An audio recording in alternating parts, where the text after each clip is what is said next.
다니엘 3장 18절의 말씀을 우리 함께 봉독하도록 하겠습니다. 그렇게 하지 아니하실지라도 왕이여 우리가 왕의 신들을 섬기지도 아니하고 왕이 세우신 금 신상에게 절하지도 아니할 줄을 아옵소서. 아멘. 네, 할렐루야. 좋은 아침입니다. 네, 저는 한정희 목사입니다. 오늘 함께 읽은 다니엘 3장 18절의 말씀을 통해서 그렇게 하지 아니하실지라도 라는 제목으로 말씀의 은혜를 함께 나누고자 합니다. 여러분 혹시 충성이라는 말을 다들 아시죠? 굉장히 오랜만에 듣는 단어 아닙니까? 사실 요즘 같은 시대에 이 충성이라고 하는 말을 좀 찾아보기는 힘든 것 같습니다. 아마 군대에나 가야 들을 법한 단어입니다. 군대에는 이 명령 체계가 중요하기 때문에 상관의 명령에 절대적으로 복종해야 합니다. 그래서 이 군대는 충성이라고 하는 덕목이 굉장히 중요하게 작용을 합니다. 시키면 그냥 해야 하는 것입니다. 이게 바로 군대의 기본 정신입니다. 그래서 군대 안에서는 그 명령 불복종이라고 하는 죄도 있지 않습니까? 그만큼 이 군대 안에서만 찾아볼 수 있는 단어가 충성이라고 하는 단어인 것입니다. 요즘에는 잘 통용되지는 않는 것 같습니다. 왜냐하면 요즘 시대에는 누군가에게 그냥 시키면 그냥 하는 것이 아니라 이유에 대해서 설명해 줘야 하고 이해를 시켜줘야지만 따라가는 세상이기 때문에 그런 것입니다. 누군가에게 절대적으로 복종한다라는 것은 요즘에는 찾아보기가 쉽지 않은 것입니다. 그럼에도 불구하고 우리 생활 가운데에서는 이 충성이라고 하는 단어가 종종 쓰이고는 합니다. 예를 들면 이런 것입니다. 어떤 가수나 그 배우를 좋아하는 팬이 있는데 이 팬이 자신이 좋아하는 가수나 그 배우를 좋아하는 것을 넘어서 충성하는 것입니다. 팬 사인회나 팬미팅 같은 것을 쫓아다니면서 선물도 가져다 주고 하면서 충성합니다. 그래서 이러한 팬들을 충성도가 높은 팬이라고 부릅니다. 가끔은 정말 이렇게 충성도가 높은 팬들은 이렇게 배우나 가수들이 사회적으로 물의를 일으키거나 할 때에도 그럴 리가 없어, 뭔가 이유가 있겠지 하면서 넘어가는 경우도 있습니다. 충성도가 높은 것입니다. 또 이런 경우에 찾아볼 수가 있습니다. 어떤 특정한 브랜드를 좋아하는 것을 넘어서 충성하는 것입니다. 제가 그렇습니다. 저는 애플 제품을 좋아합니다. 그래서 제가 핸드폰을 바꿀 때면 다른 제품을 막 이렇게 따져보고 하지 않고 저는 그냥 아이폰을 사서 바꿉니다. 그래서 제가 이렇게 애플 제품들을 막 좋아하니까 노트북도 애플 제품을 사용하고 제가 이렇게 설교를 할 때 사용하는 패드도 아이패드를 사용하면서 전부 다 애플 제품을 사용을 합니다. 그래서 많은 사람들이 저에게 물어봅니다. 애플 제품이 도대체 뭐가 좋길래 그렇게 사용하는 거야? 이렇게 물어봅니다. 사실 별거 없습니다. 비슷합니다. 다 똑같습니다. 다른 제품, 다른 브랜드의 제품이나 기능은 별 차이가 없습니다. 전화되고 문자되고 인터넷되고 다 비슷합니다. 저는 그냥 애플이 좋은 것입니다. 그래서 저는 핸드폰을 바꿀 때면 다른 브랜드를 이렇게 비교군에 두고 따지거나 하지 않습니다. 저는 그냥 애플 제품을 구매합니다. 충성도가 높은 고객인 것입니다. 이처럼 우리는 알게 모르게 무언가에 충성하면서 살아간다는 것입니다. 그럼 오늘날 현대인들은 무엇에 충성하면서 살아갈까요? 아마도 오늘날 현대인들은 욕망에 충성하며 살아가지 않을까 생각이 됩니다. 사람의 내면 안에 있는 이 욕망이 주인이 되어서 우리를 지배하고 있습니다. 그런데 사실 우리는 이것을 인지하지 못한 채 살아가고 있습니다. 예를 들면 이런 것입니다. 사람들은 돈이나 다른 사람의 인정 또는 성공, 외모 이런 것들을 이런 욕망에 충족시키기 위하여서 인생의 에너지와 시간을 투자하면서 살아간다는 것입니다. 충성스럽게 나의 시간과 에너지를 드리는 것입니다. 르네 지라르라고 하는 그 프랑스의 인류학자가 있는데 이 사람이 이런 이야기를 했습니다. 인간의 욕망은 내면에서 스스로 나오는 것이 아니라 타인의 욕망을 모방한다라고 이야기합니다. 그러니까 쉽게 이야기하면 이 말은 무슨 말이냐면 우리는 우리가 스스로 무엇을 욕망하는지 모른다라고 이야기하는 것입니다. 우리의 욕망은 어디로부터 왔냐? 다른 사람의 욕망을 우리는 따라한다고 이야기하는 것입니다. 그러니까 사람은 정작 자기가 무엇을 원하는지도 모르는 채 다른 사람이 원하는 것을 따라하면서 그 욕망에 충성하면서 살아가고 있다는 것입니다. 이 욕망의 지배를 받아서 그곳에 충성하면서 살아가고 있는 것입니다. 나의 시간과 나의 에너지와 나의 정성을 들이면서 나의 욕망도 아닌 다른 사람의 욕망에 충성하면서 살아가는 것입니다. 그렇다면 왜 사람들은 이렇게 욕망에 충성하면서 살아가는 것일까요? 저는 이것이 두려움 때문에 그렇다고 생각을 합니다. 우리 인간의 인생의 끝에는 죽음이 정해져 있습니다. 그러니까 우리 인생은 절망을 향해 갈 수밖에 없는 것입니다. 인간에게 누구나 정해진 것이 있는데 그것은 한번 태어나서 죽는 것입니다. 그래서 우리는 살아가면서 절망을 향해 갈 수밖에 없는 것입니다.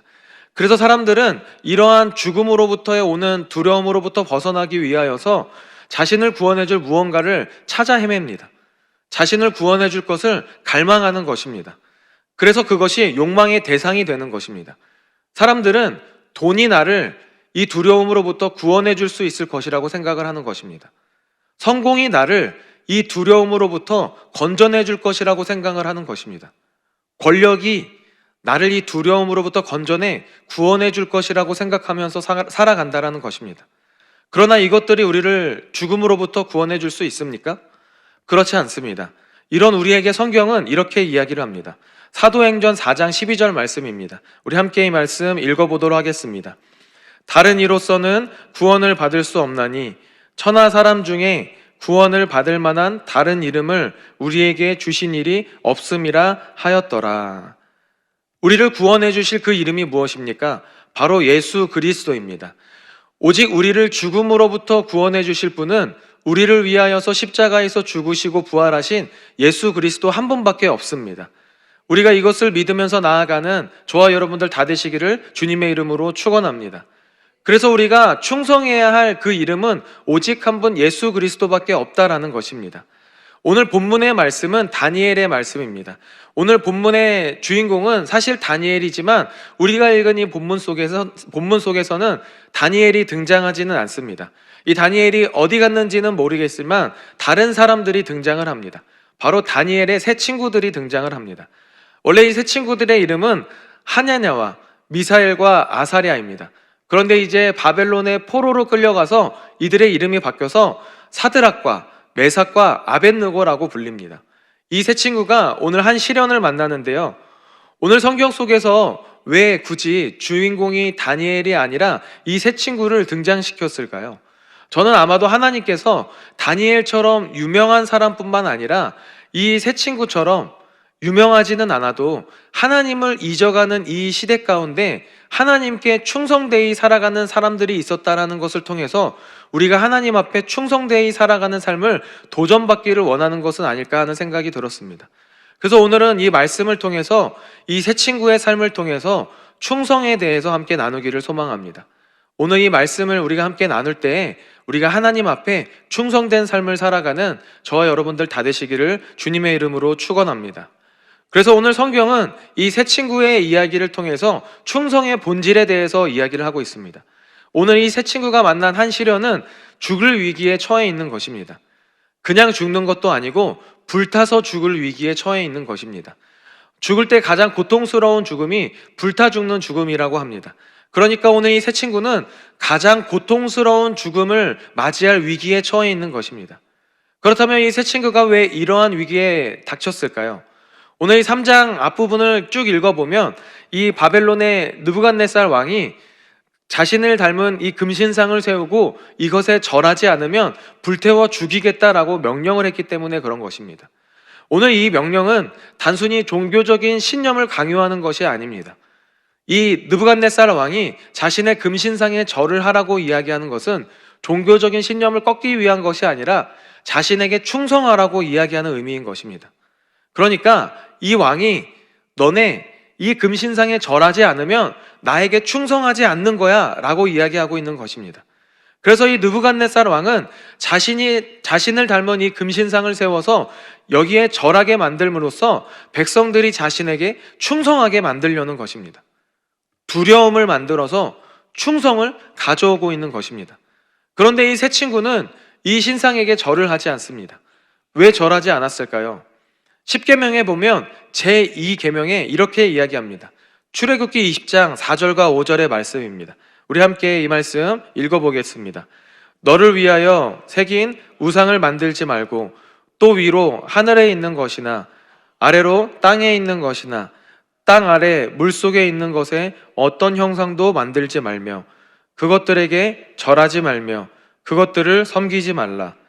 나 내 하나님 야훼는 질투하는 하나님인즉 나를 미워하는 자의 죄를 갚되 아버지로부터 아들에게로 3, 4대까지 이르게 하거니와. 이 다니엘의 세 친구는 어려서부터 부모로부터 이 토라, 그러니까 성경, 모세오경을 배워서 아마 우리가 오늘날 말하는 이 십계명에 대해서 매우 잘 알고 있었을 것입니다. 그래서 이 세 친구는 이 느부갓네살 왕의 명령을 듣지 않는 것입니다. 하나님의 말씀에 충성하고 있는 것입니다. 오늘 우리는 여기서 세상이 말하는 충성과 성경이 말하는 충성의 차이를 발견할 수 있습니다.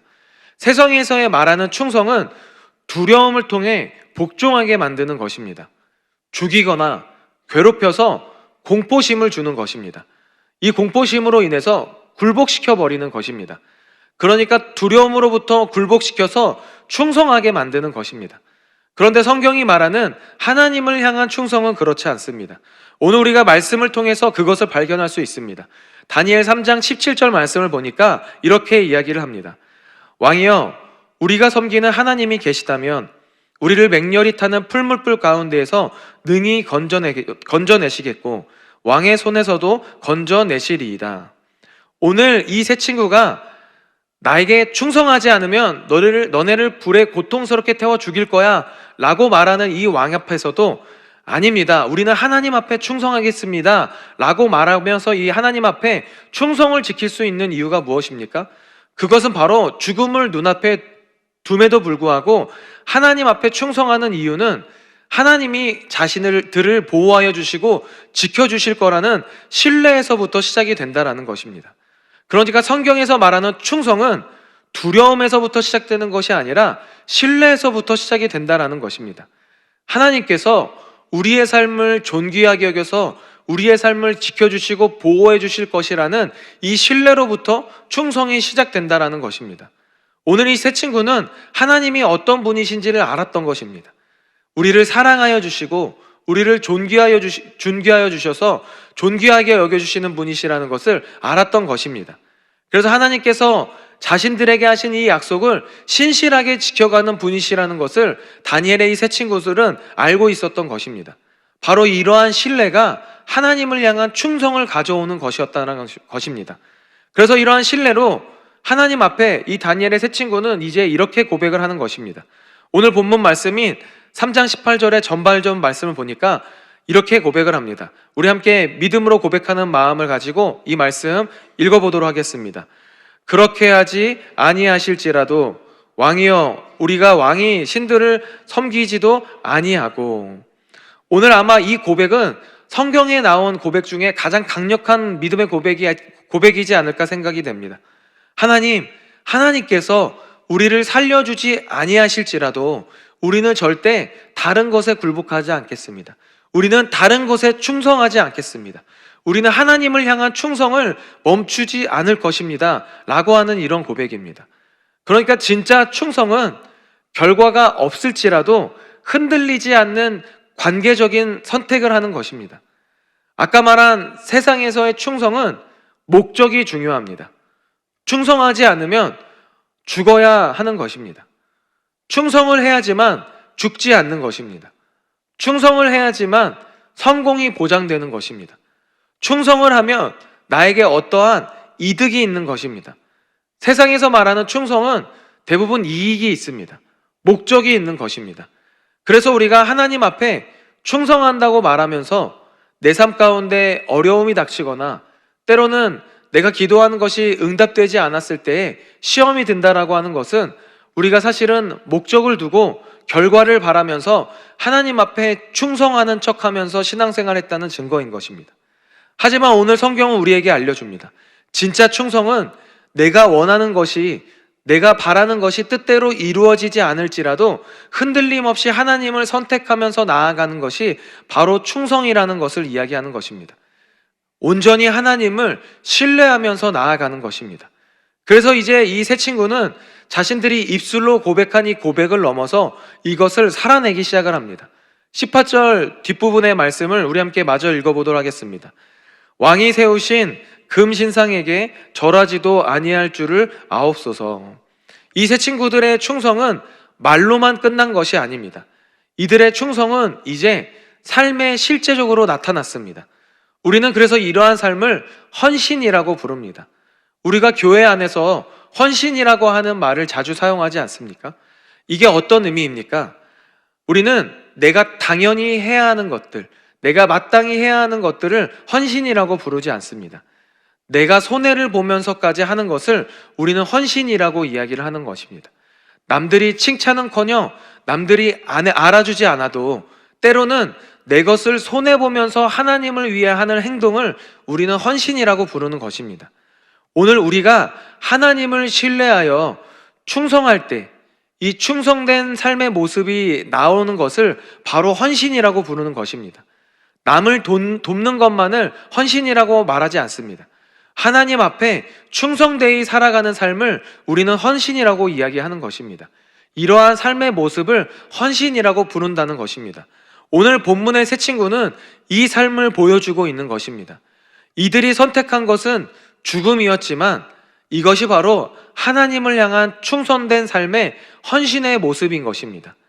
오늘 하나님께서 우리의 삶 가운데 이런 충성된 삶을 요구하시는 것입니다. 신실하고 선하신 하나님의 성품을 의지하고 그 하나님을 신뢰함으로 나아가 충성된 삶을 살아가기를 원하신다라는 것입니다. 헌신된 삶을 살아가기를 우리에게 요구하신다는 것입니다. 오늘 하나님을 향한 이 신뢰함으로 충성된 삶을 살아가 그리 아니하실지라도 이러한 이 고백을 통해 삶에 결단하며 나아가는 저와 여러분들 다 되시기를 주님의 이름으로 축원합니다. 이제 말씀을 정리하도록 합니다. 오늘 이 충성이라고 하는 단어를 영어로 찾아보니까 loyalty라는 단어입니다. 그런데 영어 성경에서는 이 충성이라고 하는 단어를 loyalty라고 사용하지 않고 faithfulness라는 단어를 사용합니다. 이 단어는 충성이라고 번역되지만 동시에 신실함이라고 하는 의미도 가지고 있습니다. 그래서 원어로 사용할 때에도 이 단어를 피스티스라는 단어를 사용합니다. 이것을 번역하면 충성이라고도 번역하지만 동시에 믿음이라고도 하고 신실함이라고도 합니다. 그러니까 충성은 곧 믿음인 것입니다. 충성은 곧 신실함인 것입니다. 우리가 하나님 앞에 충성한다라고 하는 것은 하나님 앞에 믿는다라고 말하는 것과 같은 것입니다. 하나님은 신실하신 하나님입니다. 그 하나님께서 먼저 우리에게 신실함을 보이셨습니다. 그러므로 오늘 우리가 하나님을 온전히 신뢰하고 믿는 것입니다. 이것이 바로 충성인 것입니다. 오늘 새로운 하루를 우리가 살아갈 때에 오늘 이 말씀 그렇게 하지 아니하실지라도 하나님 앞에 충성된 삶을 살아가는 저와 여러분들 다 되시기를 주님의 이름으로 축원합니다. 이러한 삶을 살아갈 때에 하나님께서 저와 여러분들의 삶을 보고 잘하였도다 착하고 충성된 종아라고 말씀하시면서 우리를 안아주실 것입니다. 기도하시겠습니다. 사랑해 주님 감사합니다. 오늘 이 시간 신실하신 하나님께서 우리 삶 가운데 먼저 그 신실함을 보이시고 그 선하신 하나님께서 우리와 하신 약속을 신실하게 지켜가십니다. 오늘 하나님께서 우리에게 신실함을 보였듯이 우리가 하나님 앞에 충성된 삶을 살아가기를 원합니다. 우리의 삶을 헌신하여 하나님께 우리의 충성을 보여드리기를 소망합니다. 오늘 이 하루 삶을 살아갈 때에 우리가 이러한 모습으로 살아가기 원하오니 하나님 이 시간 우리의 마음을 굳건하게 하여 주셔서 우리가 세상 가운데 어떠한 유혹과 어떠한 그 두려움 앞에 흔들리지 아니하고 온전히 하나님 앞에 신실한 마음을 가지고 충성된 삶을 살아갈 수 있는 우리 사랑하는 성도님들과 또 제가 되게 하여 주시옵소서. 그럴 때 하나님께서 우리 삶 가운데 함께하여 주시고 우리 삶의 모든 것을 또 지키시며 우리의 삶을 보호하여 주실 줄로 믿습니다. 그리고 또 하나님께서 우리의 이러한 삶의 모습을 바라보시며 잘하였도다 착하고 충성된 종아라고 칭찬하시면서 우리를 안아주실 줄로 믿습니다. 우리 사랑하는 성도님들, 이러한 믿음을 가지고 귀한 예물을 들고 가지고 나왔습니다. 아버지, 이 예물이 우리 귀한 성도님들의 마음이오니 주께서 이 마음을 기뻐 받아주시고 이 귀한 예물이 필요한 곳곳 가운데 쓰여지게 하여 주시고 이 예물 드린 모든 손길들 가운데 함께하여 주시옵소서. 그래서 아버지, 이 모든 삶 가운데 30배, 60배, 100배의 놀라운 복으로 채워주시고 손대는 모든 곳곳마다 그 주님의 은혜가 넘치는 아버지 역사가 나타나게 하여 주시옵소서. 감사드리며 이 모든 말씀 살아계신 예수 그리스도의 이름으로 기도드립니다. 아멘. 하늘에 계신 우리 아버지여, 이름이 거룩히 여김을 받으시오며 나라가 임하시오며 뜻이 하늘에서 이루어진 것 같이 땅에서도 이루어지이다. 오늘 우리에게 일용할 양식을 주시옵고 우리가 우리에게 죄 지은 자를 사하여 준 것 같이 우리 죄를 사하여 주시옵고 우리를 시험에 들게 마시옵고 다만 악에서 구하시옵소서. 나라와 권세와 영광이 아버지께 영원히 있사옵나이다. 아멘. 할렐루야. 예배 받으신 하나님께 영광의 박수 올려드리겠습니다. 네, 이제 기도하는 시간입니다. 이 시간 함께 기도할 때 나라와 민족을 위해서 기도해 주시기를 부탁드리겠습니다. 또 여의도 순복음교회와 우리 이영훈 대표총회장님의 목회 사역을 위해서, 또 여의도 순복음 분당교회와 우리 사랑하는 담임 목사님 황선우 목사님의 목회 사역을 위해서 기도해 주시기 바랍니다. 또 현재 우리 담임 목사님께서 현재 홍콩 선교 일정 가운데 계십니다. 우리 담임 목사님의 이 선교 사역을 위해 기도할 때에 건강과 안전을 위해서 또 성령 충만한 사역을 위해서 기도해 주시기 바랍니다. 또 교회의 재직들과 저희 주의 종들과 또 세우신 파송하신 우리 선교사님들을 위해서 기도해 주시고 또 가지고 나온 여러분들의 문제와 또 성령 충만함을 위해서 이 시간 함께 기도하도록 하겠습니다. 우리 주님의 이름 3번 부르고 함께 통성으로 기도하도록 하겠습니다. 주여, 주여, 주여.